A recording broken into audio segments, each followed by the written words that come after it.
Live from New Delhi, you're watching DD India Newshour, India's voice to the world. I'm Siddharth Bharadwaj. Coming up in the next hour. Typhoon Wipha makes landfall in China's southern Guangdong province. After landfall, Wipha weakened to the level of a severe tropical storm. Calm in Syria, Sweida as violent clashes cease. Security personnel deployed near the region, blocking entry of Bedouin tribesmen. Russia says President Putin is ready to discuss peace in Ukraine but wants to achieve goals after Kyiv proposes fresh talks with Moscow next week.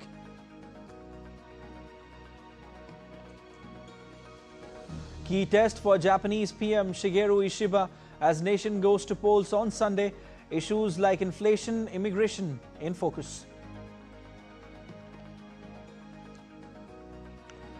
India's top chess players eye semi-final spot as Game 2 of the quarterfinals of FIDE Women's World Cup begins on Sunday.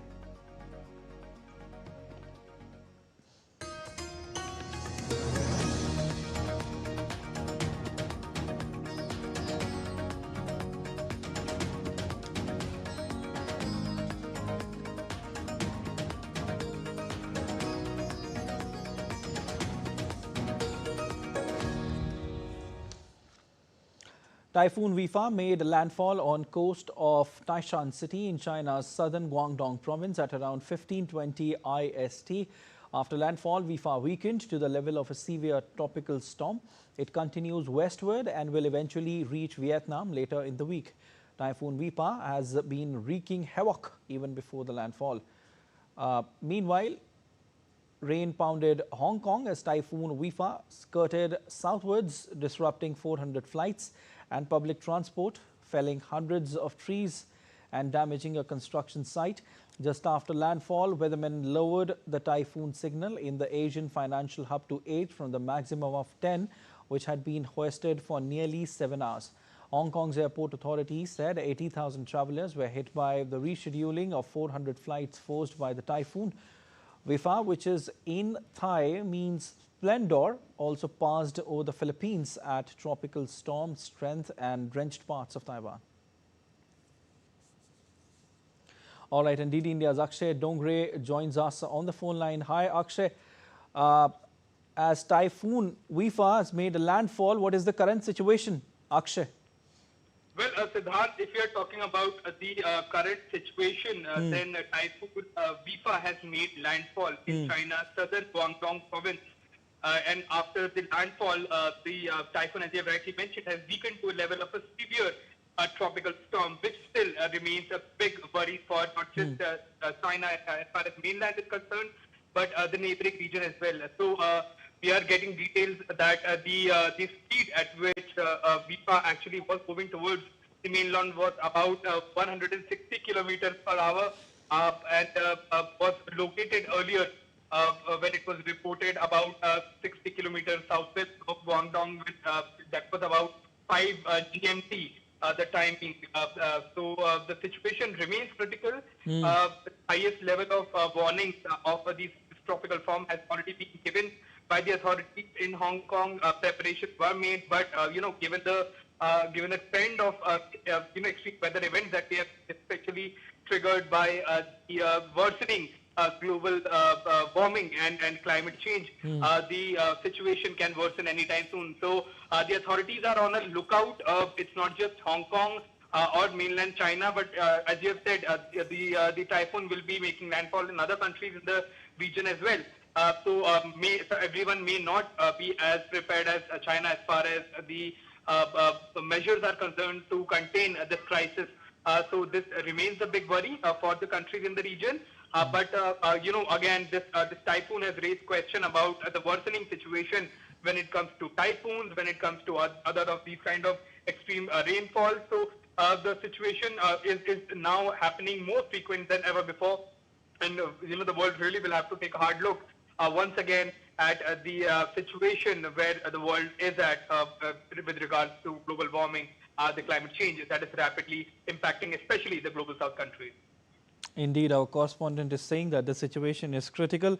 and has attributed the situation to global warming in the global south especially. But Akshay, we also heard that the flight operations have also been disturbed. Do you have any updates regarding that?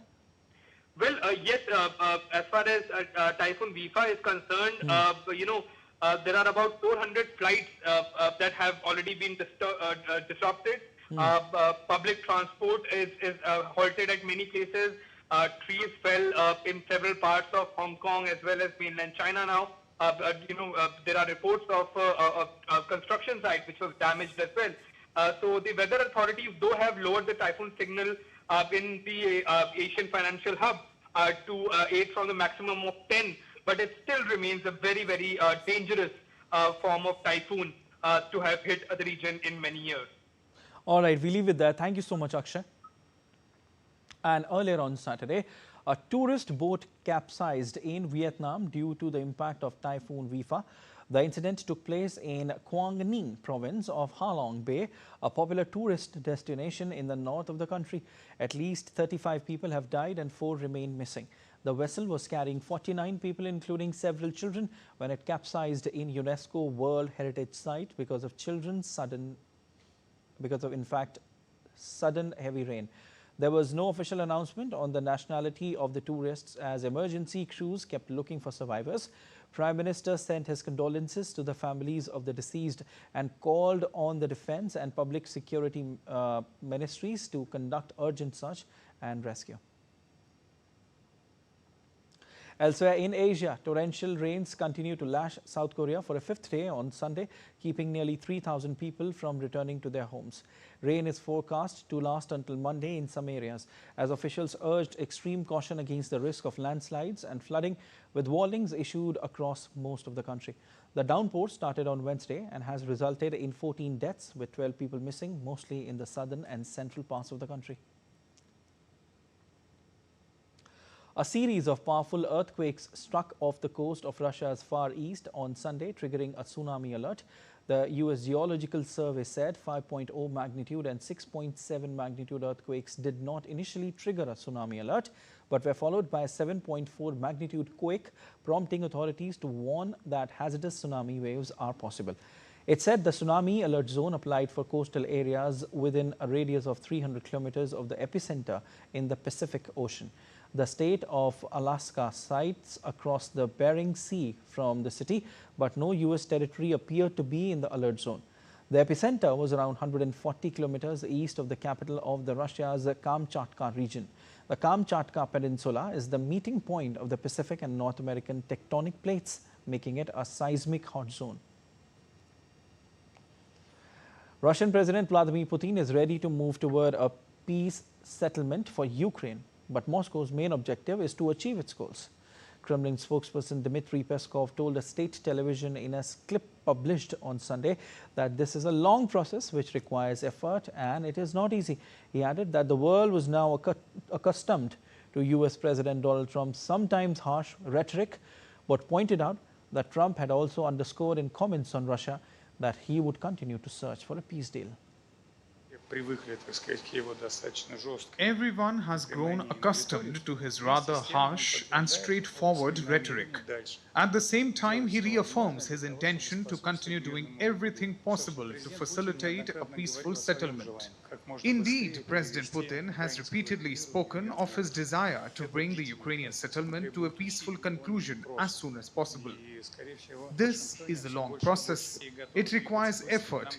It is not easy, and it seems Washington is increasingly coming to understand this. The Kremlin said earlier this month it was ready to continue talks with Ukraine after U.S. President Donald Trump gave Russia 50 days to strike a peace deal or face sanctions. At talks last month, Russia outlined a list of hardline demands, including calls for Ukraine to cede more territory and to reject all forms of Western military support. The European Union on Friday agreed an 18th package of sanctions on Moscow that targets Russian banks and lowers a price cap on oil exports in a bid to curb its ability to fund the conflict. Earlier, Kyiv proposed to Moscow a new round of peace talks next week. 2 rounds of talks in Istanbul between 2 warring sides have failed to result in any progress towards a ceasefire, instead yielding large-scale prisoner exchanges and deals to return the bodies of killed soldiers. Kyiv so far dismisses Moscow's demands as unacceptable and questions the point of further negotiations if Moscow was not willing to make concessions. Now, President Zelensky has reiterated his readiness to have a face-to-face sit-down with Putin. Security Council Secretary Umerov also reported that he had proposed the next meeting with the Russian side for next week. The momentum of the negotiations must be increased. Everything must be done to achieve a ceasefire, and the Russian side must stop hiding from decisions.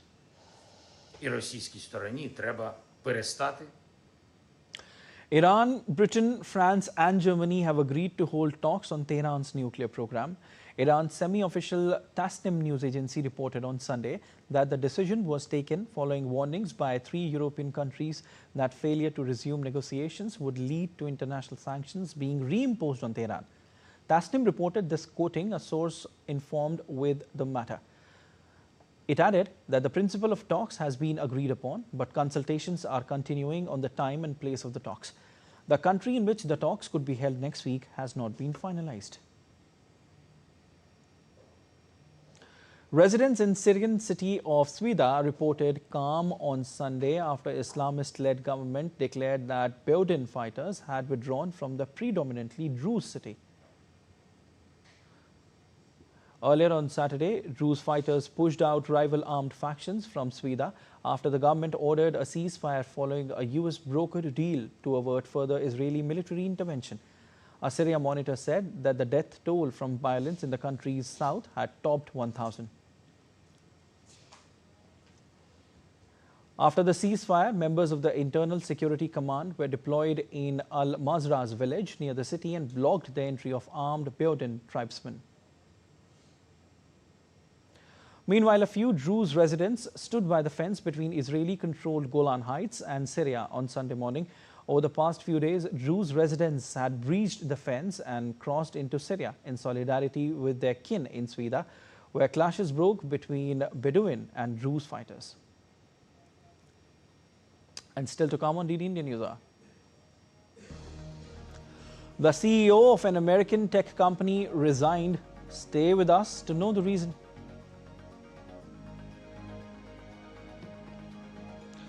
US aims to expand migrant detention capacity to 100,000 beds by year-end. At least 9 people were shot dead Saturday while playing pool in tourist city in southwestern Ecuador.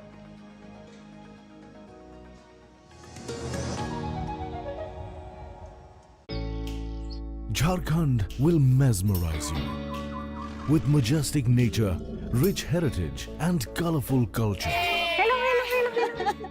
Johar. Johar. It fits perfectly. Thank you. Full workout हो गया. Ready?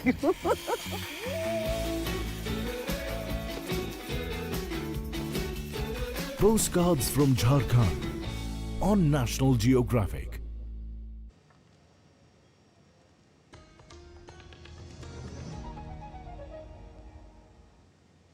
You're watching DD India Newshour. I'm Siddharth Bharadwaj. Japanese voters head to the polls on Sunday in a tightly contested upper house election, with rising prices and immigration concerns threatening to weaken Prime Minister Shigeru Ishiba's grip on power. Voting officially began at 7 local time. Barring certain regions, polling will remain open until 20 local time. The House of Councillors is made up of 248 members with 6-year terms. Elections are held every 3 years, with half the seats up for grabs each time. Voters are weighing in on a total of 125 seats, including one where the contest is needed to fill a vacancy. Opinion polls suggest Ishiba's Liberal Democratic Party and coalition partner Komito may fall short of 50 seats needed to retain control of the 248-seat upper house of parliament. Ishiba's administration lost its majority in the more powerful lower house in October. The polls show smaller opposition parties pushing for tax cuts and increased public spending are set to gain. Among them, the right-wing Sanseto which vows to curb immigration, oppose foreign capital inflows and reverse gender equality moves. After the election, Japan faces a deadline of August 1st to strike a trade deal with the United States or face punishing tariffs in its largest export market. All right, and DD India's Shubhendu Ghosh joins us live on this. Hi, Shubhendu. Tough test indeed for Shigeru Ishiba as Japan goes to polls. Shubhendu, with polling underway, tell us what is the present situation, as half of the seats are up for grabs in these upper house polls. That's right, Siddharth. It's a critical test for Prime Minister Shigeru Ishiba's leadership. It's going to be a test of what kind of trust do the voters in Japan invest in this government, the LDP and Komeito coalition. Remember, it's a 3.5 hours time difference between New Delhi and Tokyo, which means that the elections, the voting in Japan should be concluding in just a short while from now, and then the counting would begin. And local time, Tokyo, by midnight Sunday, the initial trends or perhaps even the results may be available. Coming back to the test that Prime Minister Shigeru Ishiba is facing, he's leading a minority government in the lower house of parliament, coming into power last October, and the elections that happened in October 2024.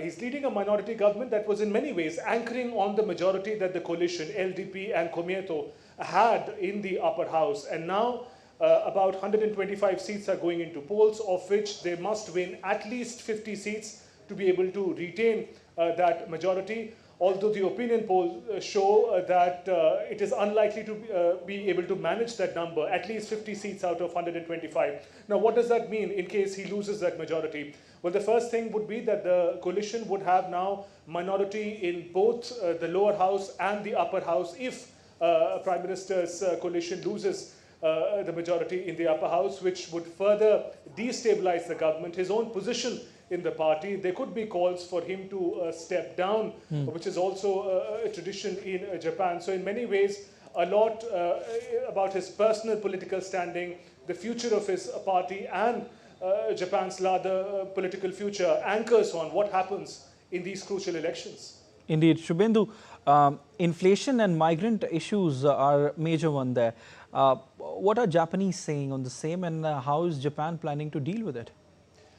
That's right, Siddharth. At the heart of these elections is the issue of cost of living, the economic crisis that Japan is going through at the moment, and the working class and their access to staple food like rice has been a very, very critical issue. Access to rice because of the production, the distribution issues.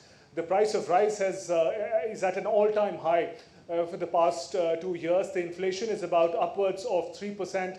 There is a mounting debt also as far as Japan's economy is concerned. You mentioned immigration as well. The economy is facing a fundamental problem of declining population, which basically means that they have to also import professional workforce to be able to keep their economy running. About 1 million immigrants working in Japan. There is also a growing political position against this sort of immigrants getting more rights, land rights, property rights in Japan. So there is also a pushback of that kind, which is hampering the economy significantly. Add to that, there is of course Donald Trump's threat of tariffs, which looms large come 1st of August. Definitely. You just mentioned the tariffs. Shubhendu, I want to ask you that, after the election, the country faces a deadline of August 1st to strike a trade deal with the United States or face punishing tariffs. What details do you have on this for us? That's right. That's a huge challenge facing the Japanese economy and the Japanese leadership. As we speak, the tariff negotiations, talks between the two sides, Washington and Tokyo, are stalled. These elections, the outcome, what kind of strength is Prime Minister Shigeru Ishiba able to demonstrate? If he retains the majority, he will be perhaps in a better position to negotiate the deal. But if he doesn't, it will throw Japan and the parliament diet into a great degree of political instability. Trump's administration wants greater access to Japanese markets, particularly in terms of American rice and American motors, automobiles getting access to Japanese market. Japan and America have a trade volume of about upwards of $200 billion, of which about $150 billion are the exports that Japan sends to America. So if the trade deal doesn't work out, the Trump administration is going to put, as they've threatened, 25% tariff on all exports that are coming in from Japan. That would be a big setback for the Japanese economy. So a lot rides on what happens in these elections then. Well, that remains to be seen, but as of now, thank you so much, Shubhendu. We leave it there.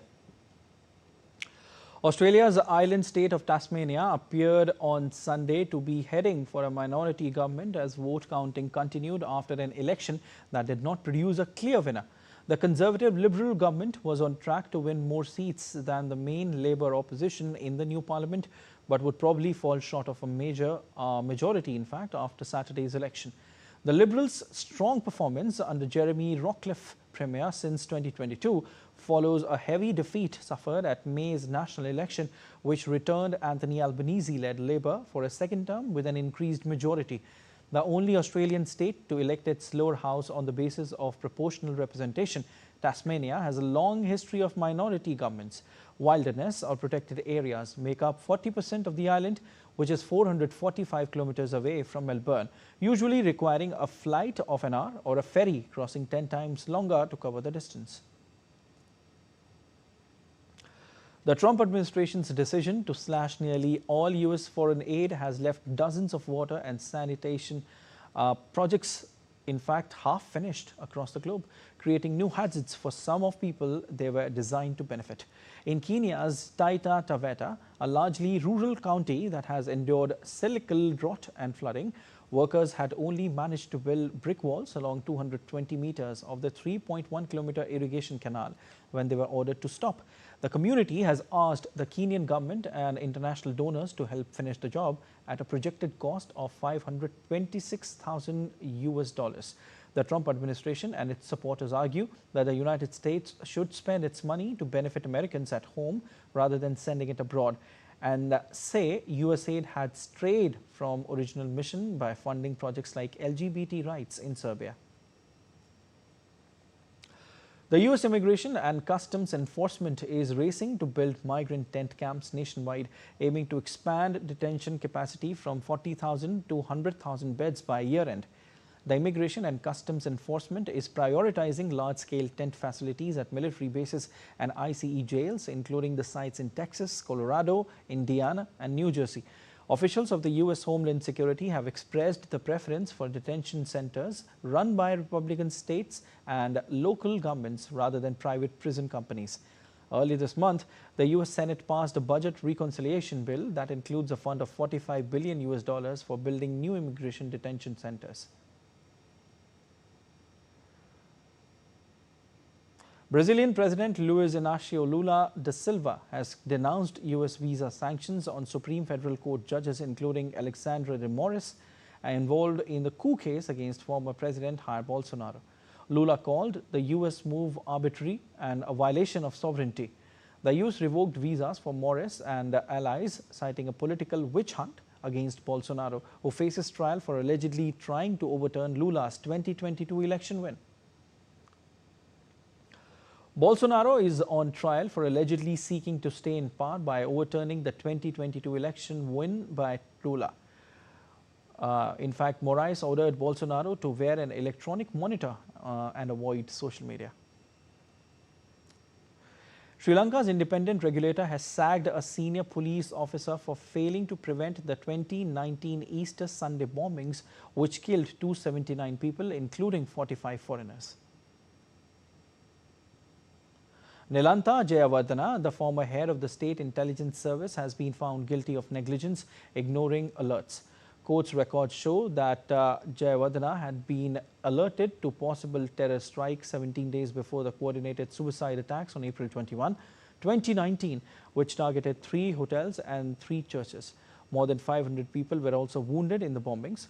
Jayawardena had been found guilty on all 7 counts of negligence and dereliction, in fact, of duty by a disciplinary inquiry led by a retired judge, the Police Commission said in a statement late Saturday. The CEO of an American tech company resigned Saturday after a video of him embracing an alleged colleague at Coldplay concert on Wednesday went viral and fueled relentless memes. Astronomer CEO Andy Byron and company's chief people officer Christine Cabot realized they were being shown on a jumbo screen inside Gillette Stadium as they embraced. Byron ducked out of sight and Cabot covered her face with her hands and spun around. Netizens immediately went to work and identified Byron and Cabot by their social media profiles before the company confirmed their identities.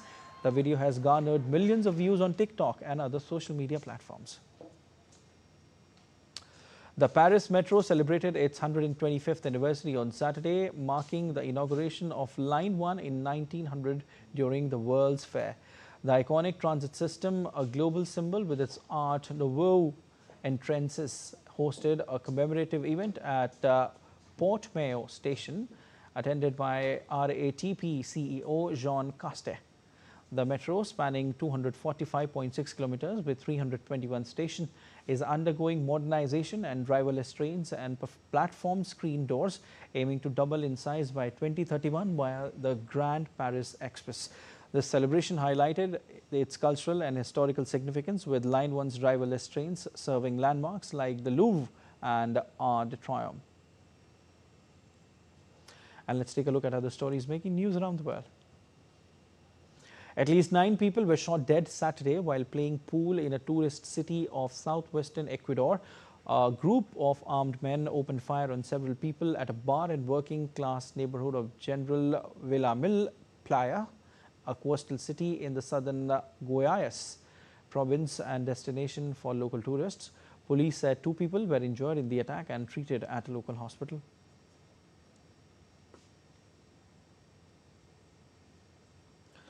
A Delta Airlines flight bound for Atlanta had to make an emergency landing back to Los Angeles International Airport after an engine reportedly caught fire shortly after takeoff on Friday. In a video released on Sunday, flight DL446 operated by Boeing 767-400 was seen mid-flight with flames coming from the aircraft's left engine. However, no injuries were reported and fire crews extinguished the fire on the runway.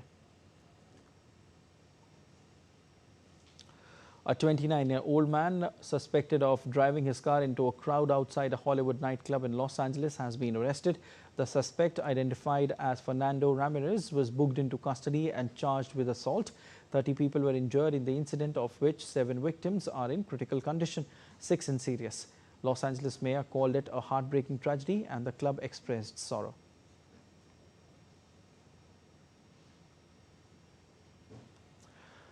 The Croatian islands of Brat and Salta engage in an annual tug-of-war over the islet of Merdua, located in the Split Channel. This tradition, rooted in ancient legend, involves inhabitants from both islands competing for symbolic ownership of Merdua. And still to come on the India Newshour. Prime Minister Narendra Modi will pay an official visit to United Kingdom on 23rd and 24th July and state visit to Maldives from July 25, 26, 2025. Indian government convenes all-party meeting ahead of monsoon session of Parliament, seeks support from all parties to ensure smooth functioning of both houses. Transport Department conducts awareness drive in Jammu and Kashmir's Ramban. More details ahead.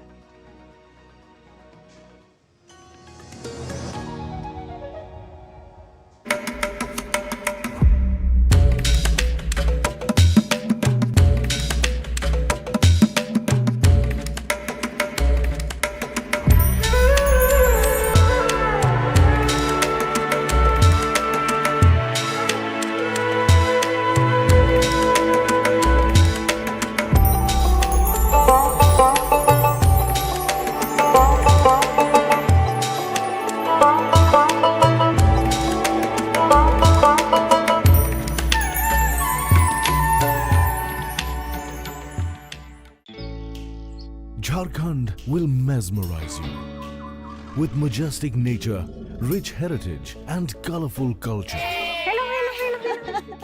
Johar. It fits perfectly. Thank you.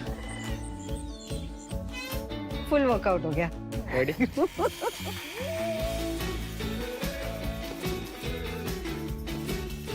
Postcards from Jharkhand on National Geographic.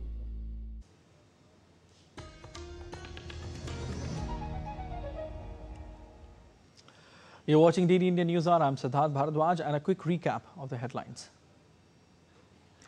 Typhoon Wipha makes landfall in China's southern Guangdong province. After landfall, Wipha weakened to level of severe tropical storm. Calm in Syria's Sweida as violent clashes cease. Security personnel deployed near the region, blocking entry of Bedouin tribesmen. Russia says President Putin is ready to discuss peace in Ukraine but wants to achieve goals after Kyiv proposes fresh talks with Moscow next week. Key test for Japanese PM Shigeru Ishiba as nation goes to polls on Sunday. Issues like inflation, immigration in focus. India's top chess players eye semi-final spot as Game 2 of the quarterfinals of FIDE Women's World Cup begins on Sunday. Prime Minister Narendra Modi will pay an official visit to the United Kingdom on 23rd and 24th of July and state visit to Maldives from July 25 and 26, 2025. In the first leg of his visit, Prime Minister Modi will visit United Kingdom, where he will hold wide-ranging discussions with his counterpart Keir Starmer on the entire gamut of India-UK bilateral relations. They will also exchange views on issues of regional and global importance. Prime Minister is also expected to call on His Majesty King Charles III. During the visit, the two sides will also review the progress of the comprehensive strategic partnership with a specific focus on trade and economy, technology and innovation, defense and security, climate, health, education and people-to-people ties. This will be Prime Minister Modi's fourth visit to the UK.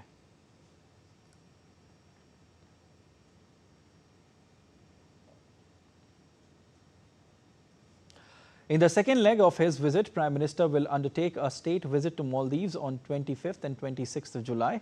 This will be Prime Minister's third visit to Maldives and the first visit by head of state or government to Maldives during the presidency of Dr. Mohammad Muizzu. Prime Minister will be the guest of honor at the celebrations of the 60th anniversary of the independence of Maldives on July 26, 2025. During the visit, Prime Minister will meet Dr. Mohammad Muizzu and hold discussions on issues of mutual interest. The two leaders will also take stock of the progress in the implementation of the India-Maldives joint vision for a comprehensive economic and maritime security partnership, adopted during the state visit of the President of Maldives to India in October 2024.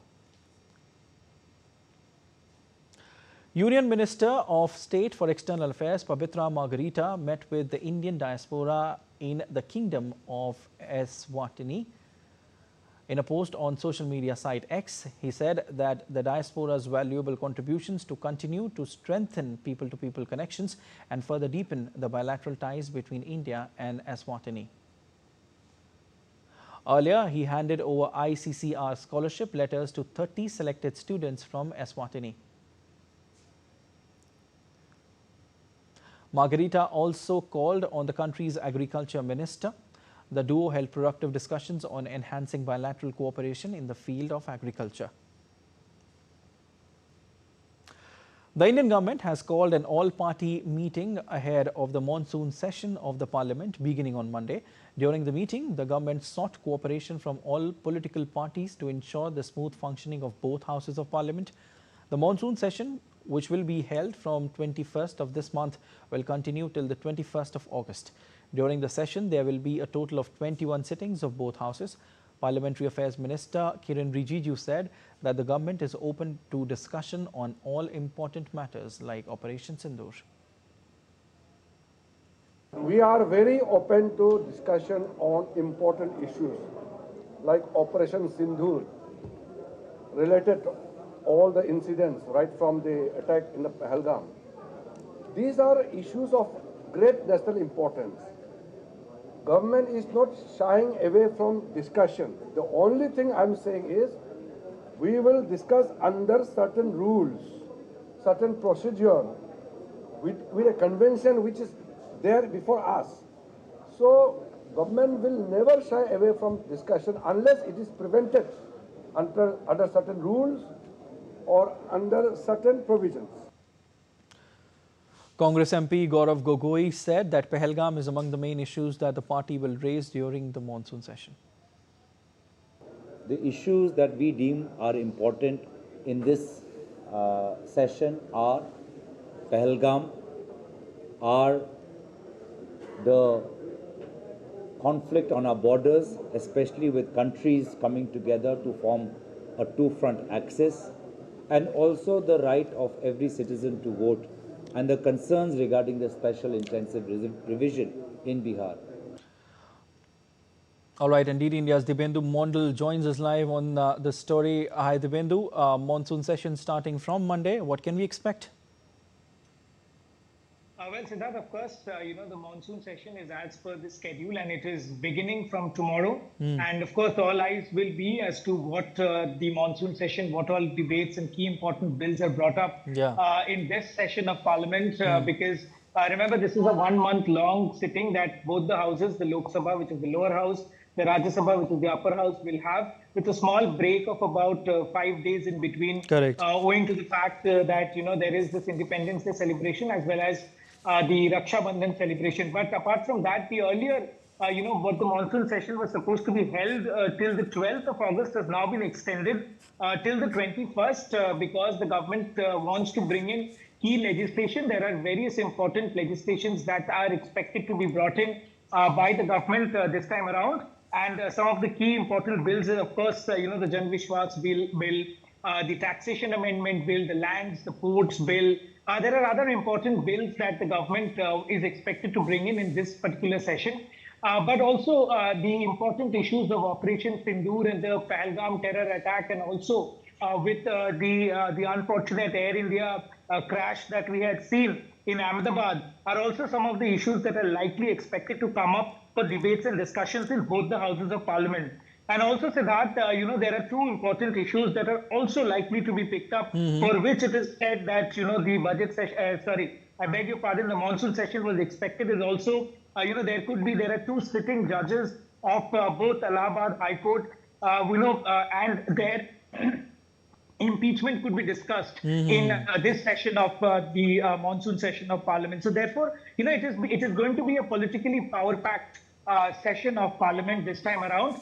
There could be a lot of, the ruckus created by the opposition. But however, the Parliamentary Affairs Minister Kiran Rijiju did hold a meeting of all the political parties as floor leaders in the Parliament building today to bring in a consensus to ensure that all the political parties are on board and they come and they bring in a consensus and help the Parliament function smoothly. Because remember, in fact, the minister himself also said that it is the responsibility of the government to ensure that the Parliament functions smoothly. Having said this, cooperation from the opposition parties is also extremely crucial. So therefore, to bring the opposition parties on board and to have a healthy discussion during the monsoon session is something that the government is trying to build consensus on. And therefore, the meeting that was held today morning by the Parliamentary Affairs Minister the meeting was about that agenda. And of course, from tomorrow morning, in fact, at about 11 a.m. when the Parliament generally convenes,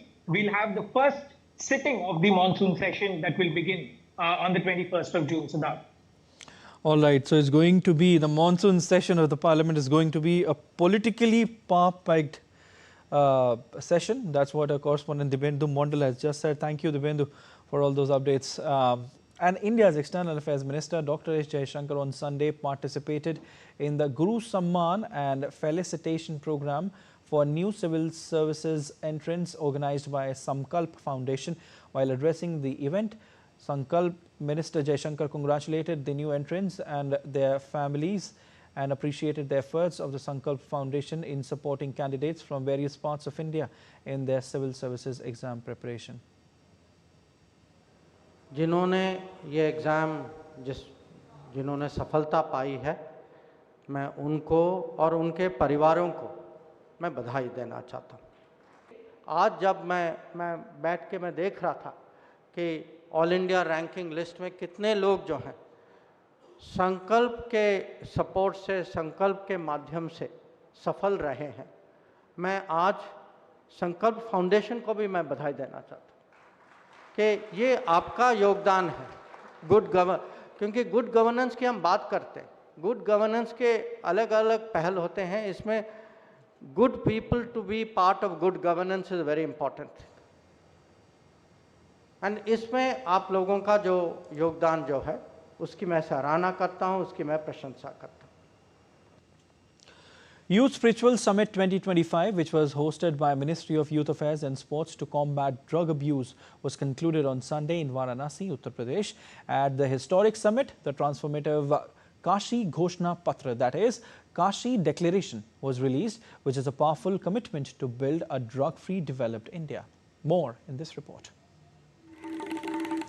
The historic Youth Spiritual Summit 2025 on the theme Drug-Free Youth for a Developed India concluded in Varanasi in the northern Indian state of Uttar Pradesh on Sunday. The summit was held between 19th and 20th July by India's Ministry of Youth Affairs and Sports. The initiative reflects the government's unwavering commitment to building value-based youth movement for a drug-free India. Over 500 young participants representing 100 spiritual and socio-cultural organizations from across the country attended the event. The huge participation witnessed at the summit reflects the desire of India's Yuva Shakti to rise against the menace of addiction. Several prominent dignitaries, including Youth Affairs and Sports Minister Dr. Mansukh Mandviya, attended the closing ceremony. At the historic summit, the transformative Kashi Ghoshna Patra, that is Kashi Declaration, was released, which is a powerful commitment to build a drug-free, developed India led by its youth. This document serves as a guiding charter for policymakers, NGOs and youth networks working on drug de-addiction and rehabilitation. देश के युवाओं की आकांक्षाओं को पहचाना और देश के युवाओं की आकांक्षाओं को सिद्ध करने के लिए युवाओं को ही सिलेक्ट करा। और जिस युवा इस रास्ते पर चलने वाले हैं, युवाओं के सामने क्या चैलेंज है, इस चैलेंज को एड्रेस करने के लिए हमने 3 दिन तक चिंतन मनन करा है। और 3 दिन का चिंतन मनन के आधार पर आपके सामने एक काशी संकल्प पत्र के रूप में हमारा रोड मैप को इंडिकेट करा। हम कैसे संकल्प को सिद्ध करेंगे, उसके लिए संकल्प के पर कई बिंदु आपके सामने रखा गया। Today, an increasing number of young individuals are falling into the trap of addiction, which not only affects their health, but also threatens their future as well as the nation's future. Over the past 11 years, India has taken several decisive steps to combat this menace. Bureau Report, DD India. And let's take a look at other stories making news. Chief Minister of Uttar Pradesh, Yogi Adityanath, showered flower petals on Kawar Yatris in Meerut, extending a warm welcome to the devotees undertaking the sacred pilgrimage. He also conducted an aerial inspection of Chaudhry Charan Singh Kawar Marg and the Meerut Muzaffarnagar Road. He also cautioned against attempts to defame the religious fervour. A landslide occurred near the Deval Bridge at Samrauli village on the Jammu-Srinagar National Highway in Udhampur on Sunday. The landslide resulted in the blockage of the upper tube towards Kashmir. The army detachment was deployed into the area for immediate response. The Transport Department of Ramban, Jammu and Kashmir conducted a special enforcement and awareness drive across the district, including Jammu, Srinagar Highway, Ramban, Maithra and nearby areas. During this operation, authorities issued 77 challans, impounded 28 vehicles and suspended some licenses that were found to have serious violations. And still to come on DD India Newshour. India's Koneru Hampi, Harika Dronavalli, Vaishali Ramesh Babu and Divya Deshmukh will be in action in Game 2 of the quarterfinals of FIDE Women's World Cup on Sunday. The Fit India Sundays on Cycle campaign continues to gain momentum across the country.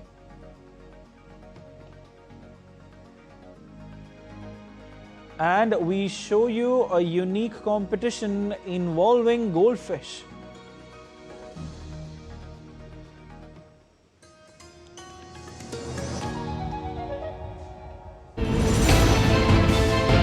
Geopolitics and trade deals. Economic challenges amid development. Hard work and the path to prosperity. It's the economy, always. Between walkers, money is what money does and says. Supply creates its own demand. Between the bulls pulls and bears tears.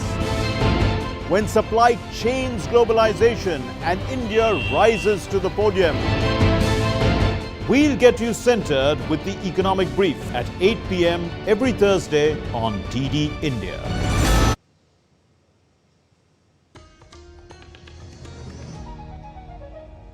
You're watching DD India Newshour. I am Siddharth Bharadwaj, and time now for sport. And we begin with chess.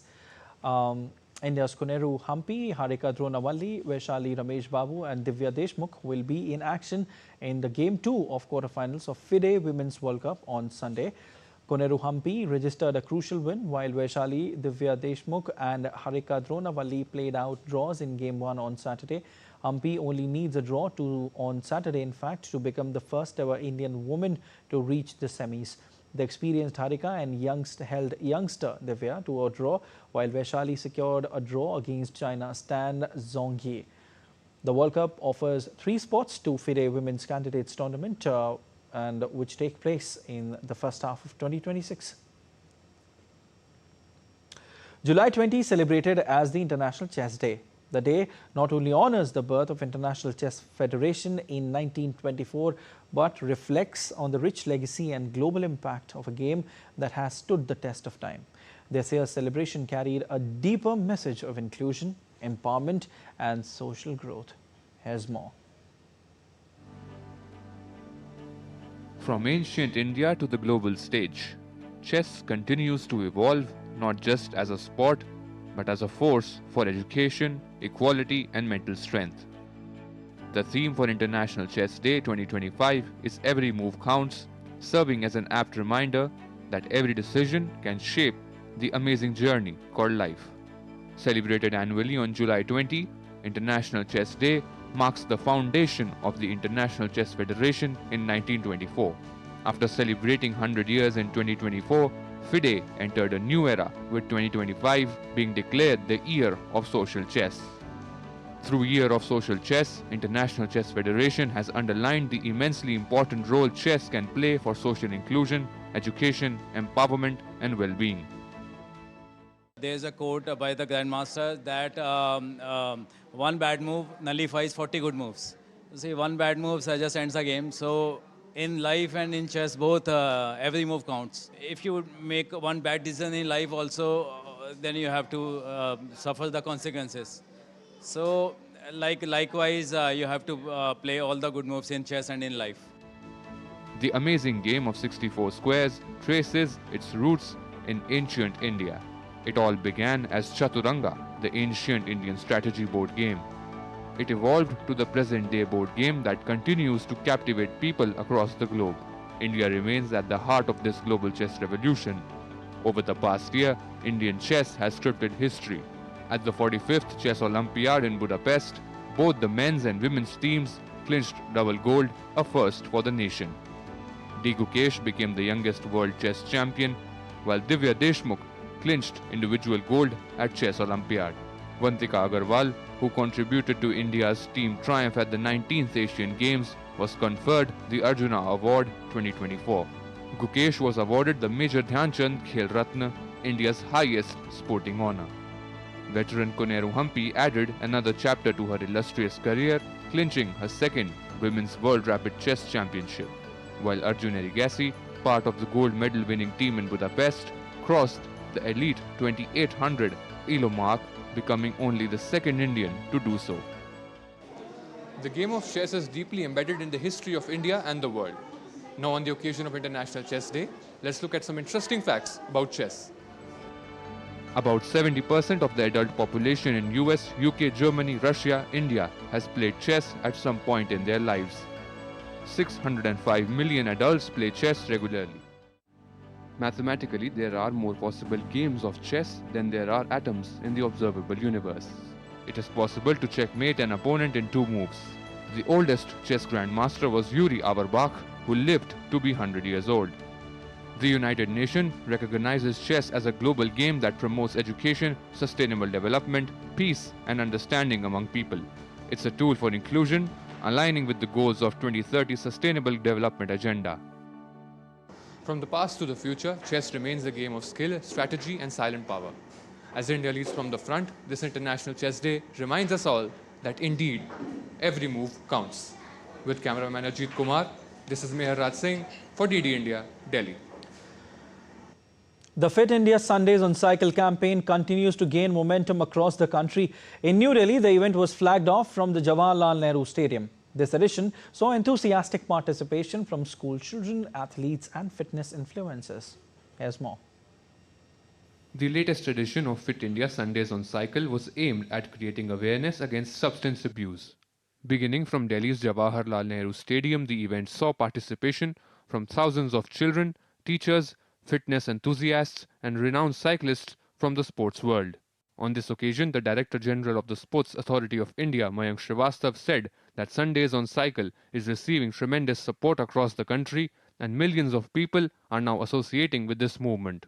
आप कोई भी activity, fitness वाली activity आधे घंटे कीजिए और अपने आप को फिट रखिए, लोगों को मोटिवेट कीजिए कि वो अपने आप को फिट रखें और जो लाइफस्टाइल बॉर्न डिजीजेस हैं, ब्लड प्रेशर, शुगर, ओबेसिटी, इन सब में हम काम कर रहे हैं, उन सब को खत्म करें. The campaign has been gaining support not only from the public but also from professional athletes. They believe it will play a crucial role in keeping the youth fit and healthy. जब आप cycling करते हो तो कुछ ज़्यादा ही fit रहते हो, तो साइकिलिंग करना चाहिए और फिट रहना चाहिए. मोटिवेट है सब लोग यहाँ पे, काफी अच्छा म्यूजिक है यहाँ पे और उन लोग काफी मोटिवेट लग रहे हैं मुझे सारे बच्चे. तो मुझे लग रहा है काफी अच्छा फ्यूचर होगा स्पोर्ट्स का, क्योंकि ये एक काफी नेक्स्ट मुकाम तक पहुँच चुका है ये fit India. The government is making continuous efforts to engage youth and ensure their participation across all sectors. A healthy, fit generation will lead to a stronger and more prosperous India. Sushil Kumar's report for DD India. Sports Minister of India Dr. Mansukh Mandavia led the special edition Nasha Mukt Yuva for Viksit Bharat of nationwide Fit India Sundays on Cycle from the Banaras Hindu University campus in Varanasi. The 32nd edition of the event was organized at 6,000 locations across the country in partnership with several educational institutions, including Central Board of Secondary Education. The event aimed to raise awareness against substance abuse and promote an active and healthy lifestyle among people. 6,000 से अधिक स्थानों पर देश की विविध educational institute ने Sunday on cycle में भाग लिया है. संडे ऑन साइकिल देश में मूवमेंट के रूप में, एक अभियान के रूप में चल रहा है. साइकिलिंग फिटनेस का मंत्र है. साइकिलिंग पोल्यूशन का सॉल्यूशन है. Lionel Messi scored 2 goals and had 2 assists to help Inter Miami beat the New York Red Bulls 5-1 in New Jersey. Inter Miami came back from a 1-0 deficit. They scored 3 quick goals late in the first half, including 2 by Talasco Segovia. Miami led 3-1 at half-time. Messi followed with goals in the 60th and 75th minutes to seal the outcome. He increased his total goals in the MLS games to 18 in season and had contributed on 27 occasions. Inter Miami have now won 6 of their last 7 MLS matches. Their 5-game winning streak had ended with a loss to Cincinnati on Wednesday. The Red Bulls could not win back-to-back home games. They also lost to Inter Miami earlier this season. New York's only goal came in the 15th minute and Forsberg sent in a corner kick. Alexander Usyk proved his greatness once again by stopping Daniel Dubois in the 5th round. With this win, he became a 2-time undisputed heavyweight champion. The Ukrainian boxer put on a brilliant performance in front of 90,000 fans at Wembley Stadium. He crushed Dubois' hopes of becoming the first Brit to unify the division in the 4-belt era. 38-year-old Usyk knocked Dubois down twice in the 5th round. The second time, Dubois couldn't beat the count. Usyk had also defeated Dubois in 2023. He now has a perfect professional record of 24 wins. With his victory, he regained the IBF title, which was taken from him weeks after his 2023 unification.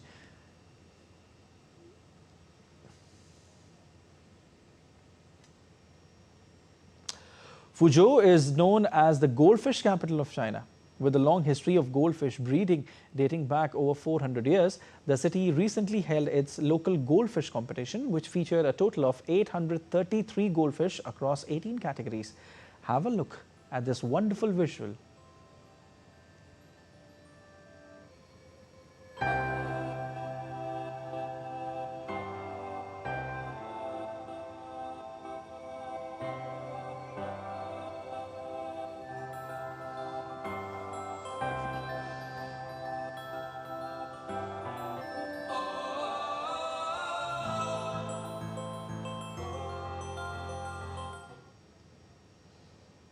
Well, we hope you enjoyed that goldfish competition. Wonderful visuals indeed. That's all for this edition of DD India News Hour. But let us know your thoughts on the news of the day. For those on the go, you can get all the latest news and updates from India and across the world on DD India mobile app. The app is available on both Android and iOS platforms, and you can scan the QR code on the screen to download now. We'll be back with more news as it breaks here on DD India. I'm Siddharth Bharadwaj from all of us here in Delhi. Thanks for watching DD India News Hour.